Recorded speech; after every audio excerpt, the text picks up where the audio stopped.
Chapter 9. A new spot on my face was bothering me. It was deep in my chin, and nothing I could do seemed to get rid of it. It was there on display for the whole world to see. It was only a fortnight since Doomy had started, and the salon was twice as busy. We stopped allowing people to come in without appointments except for the barber side of things, where business had only mildly improved.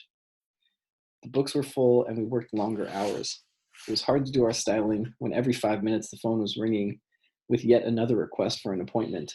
The star of the show was Doomy, of course. The lady said his name with a phony accent. Whenever he nipped out, there were comments about how cute he was, how great his body was. To find a man who can groom himself in Zimbabwe is next to impossible. But what are the odds of finding one who could groom you as well? Someone said. He would chat with the girls and feel like one of them. A man so comfortable with his own masculinity was hard to find. Until now, no one had bothered to find out how he had become a hairdresser or where he had learned his trade. They all took it for granted that he had always been this hair god. He also started something which we had heard of but never thought to have in our salon. I can recall my horror when he asked one client, we no longer call them customers, what contraception she was using. Charlie Boy looked mortified and pretended to read a newspaper which was a week old. My boyfriend and I use condoms, the woman said, not offended in the least bit. All the time? Of course. That's really good. You have to look after yourself with all the stuff going about. Have you heard about the femidom? He said, taking a pack out of his bag, which was on the floor. I've heard the female ones, but I've never seen one.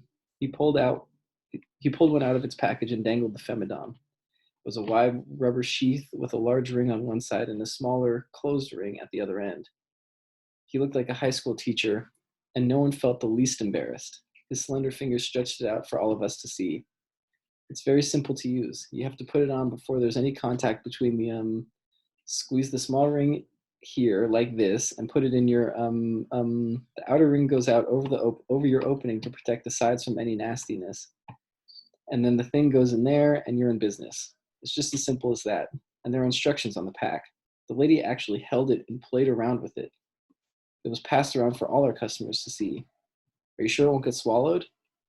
It's better than the condoms and less likely to slip. Do you have any more of these?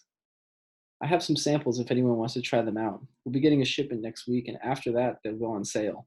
They're very cheap, too. I like this. It gives me control because sometimes men don't like to strap on. Everyone took one from him, including Charlie Boy, who claimed it was for an experiment. Agnes hid hers in a paper bag with knitwear. I refused, saying I didn't sleep around, so I didn't need one. The truth is, I couldn't bear taking anything from him. I was wondering what Mrs. Kumalo would do when she realized that her place of business was being turned into a brothel.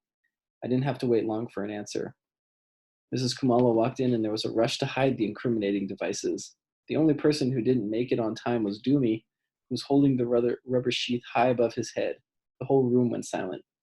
Bimbai, can you tell me what's going on in here, she said. Ask Dumisani. I was quick to deflect the heat off myself.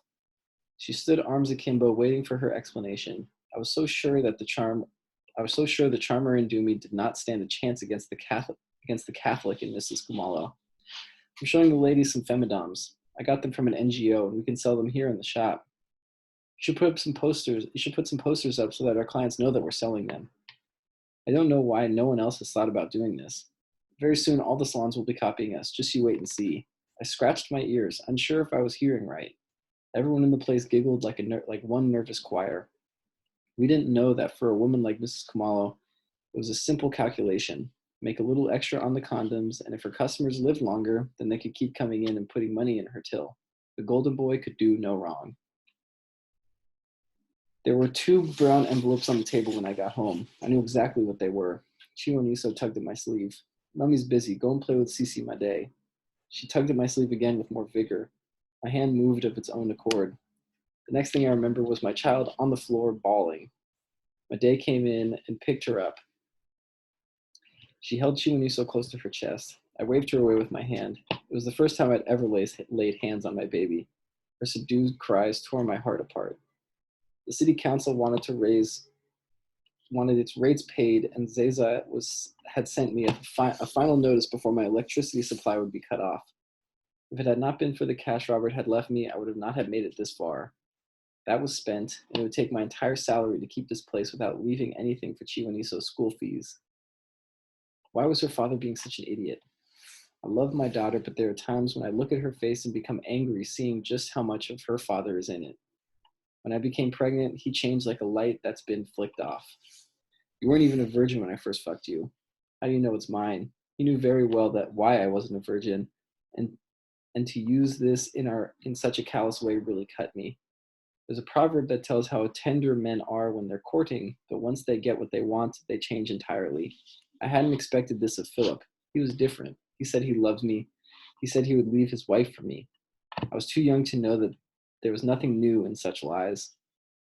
It wasn't long before I heard rumors of how there were half a dozen girls or so dotted around the country in the exact same predicament. For the first few months of Chiwoniso's life, Philip was absent.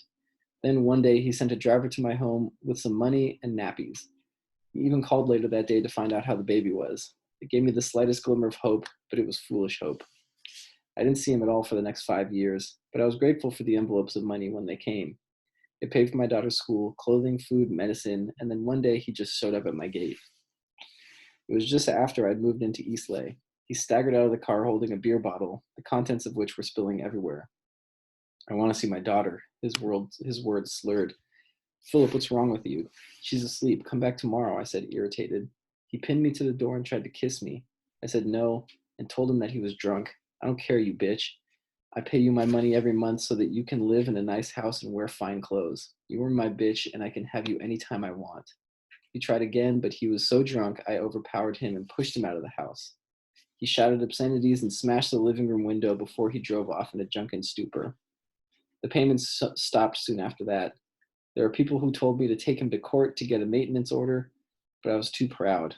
I would not give him an excuse to try to gain access to my daughter. She grows older. I knew she will begin to ask questions about her father, but that is a bridge I will cross later. Till then, keeping her safe is my priority. Now, I need more money.